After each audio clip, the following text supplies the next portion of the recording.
Today we're going to stuff our arms and legs and tails with polyfill. If you prefer, you can use rice or plastic pellets. You could even use cotton balls in a pinch.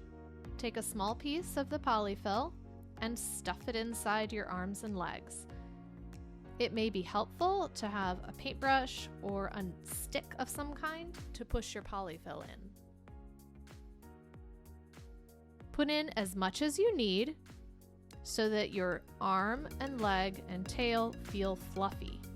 If you try to stuff in too much, your plushie will feel hard instead of soft. You don't have to fill all the way to the end, just to your sewing guideline.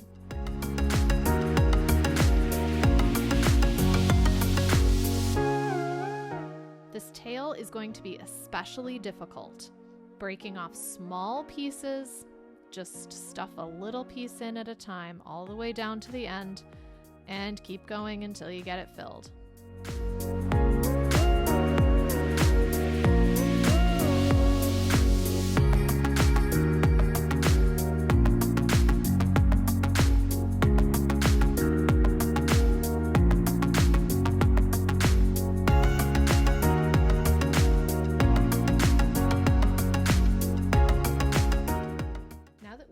All of our arms and legs and tails, and I even stuffed the ears with a very, very tiny bit of polyfill so that it would be nice and fluffy. So we have all of this stuff stuffed, and now we have to pin it to our body. You can envision it like this. This is how you want it to look when it's done, and each piece is going to flip down onto the face. Lining it up so that those are in a line. You don't want it one arm up there and one arm down there. And making sure they're a mirror image of each other.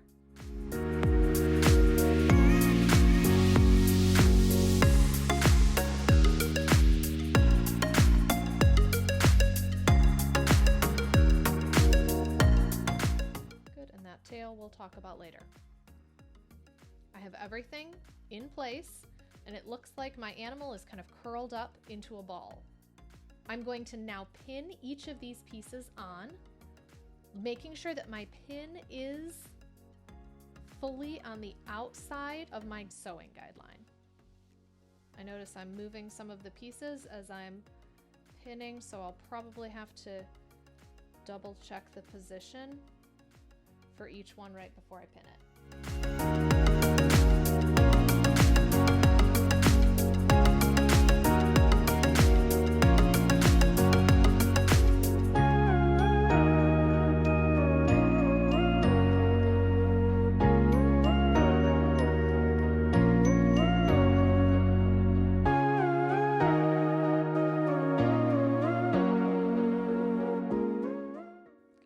Really close to my sewing guideline, so I'm going to repin that one. Did you notice how I kind of pulled it up to check? Right next to the edge. Yeah, there. My pin is outside of the sewing guideline, so I'm okay. Now we'll do these. I could move this one a little bit closer to the sewing guideline. That would be okay.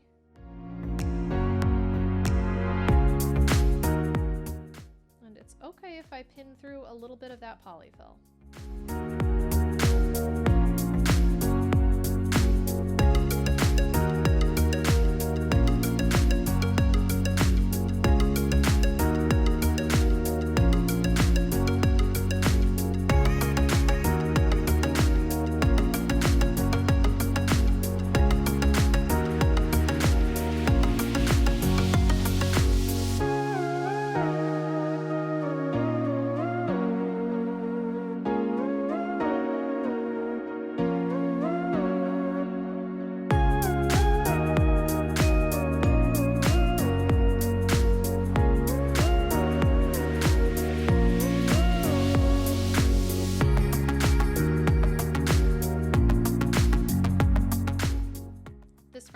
Done, let's talk about the tail. If I put it down here, it's going to look a bit like a monkey. And if I put it over to the side, it'll look like another arm or a leg or something kind of weird. Ideally, we want it right in the middle of the back. But do you see the challenge with this?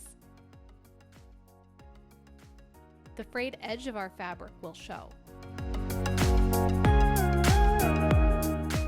So we'll tuck the edges in. I'm using my handy dandy paintbrush. If you have a skewer or a pencil, that'll work fine too. There we go. Now all of my edges are tucked in. I can decide right where I want it. And I'm going to stitch the tail on with the same stitch that we used to sew our bean bags closed. Normally I would choose a color thread that's the same color as the fabric or that matches one of the colors in the fabric. But because I want you guys to see what I'm doing, I'm choosing a color that's really bright and very different from the other colors.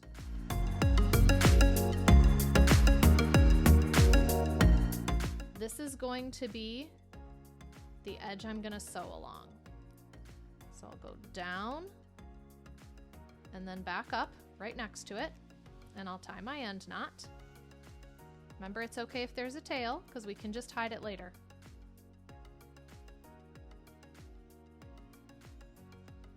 Now I need to decide where it's going to go. Probably right here in the middle, maybe a little bit lower, kind of down near his bottom. I'm gonna kind of turn it on its side and then try to pin it here. It's so thick, I know I'm gonna have trouble pinning it. Just gonna do my best.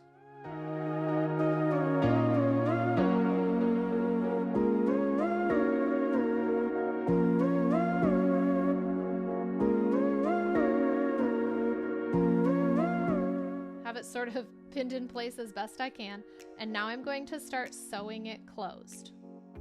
I'm going to go down on the side that's closest to the fabric first, and I'll finish up with this top side. Because I'm going to be sewing this bottom part first, I'm going to bend the fabric and kind of hold it, one finger on the back and one finger on the front, so I can sort of make that little edge that I was used to sewing from last time. I'm gonna go down into my body piece, bend the needle back and push it back up. Pull tight. Now I'll hop back over to the tail right here. I'm gonna go down, then bend my needle back so I can go back up. Tug it tight. Keeps getting caught on my other stuff. Good, now I did it into the tail. Now I need to do it into the back piece. Down, back up. Tug tight. Back to the tail. Down and back up. This is so tricky, I know, but you guys got it. Over to the back, down and back up. Tug tight, back to the tail, down and back up. Tug tight. Okay, I'm gonna rotate it a little bit. There we go. Now I notice part of my fabric is escaping, so I'm gonna just push it back in there, tell it to behave.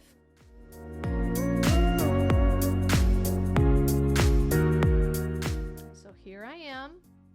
I was in my tail, so now I'm gonna be in the fabric next to it, down and back up. Doing good so far. I'm pushing the tail down, kind of adjusting my finger on the back.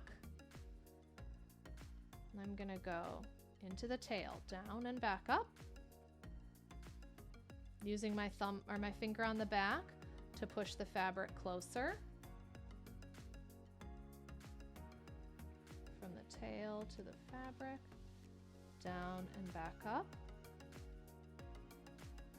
back to the tail, down and back up. Oh, I'm really close to done, guys. To the body, down and back up. Tug tight, back to the tail, down and back up. Oop, I want my stitch to be really small. Back to the body, Down and back up.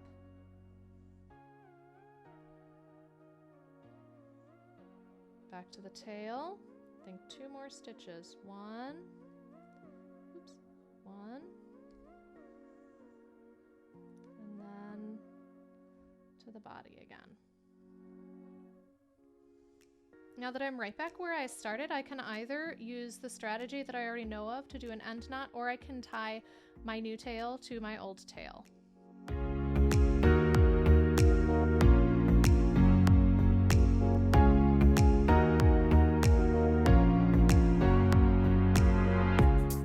Hiding the rest of the thread is super easy.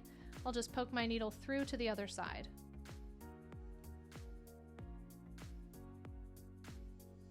Be a lot easier to hide if I hadn't used electric green thread, but you know, there it is.